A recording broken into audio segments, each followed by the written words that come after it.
Hello, आज हम सीखेंगे उर्दू लिखना। अलिफ, बे, पे, ते,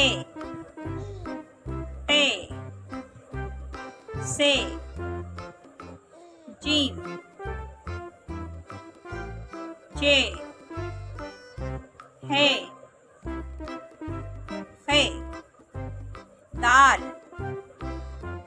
डाल, जाल, रे, अड़े, जे, सीन, शीन, स्वाद, ज़्वाद, तोय, ज़ोय, आइन, बाइन, फे,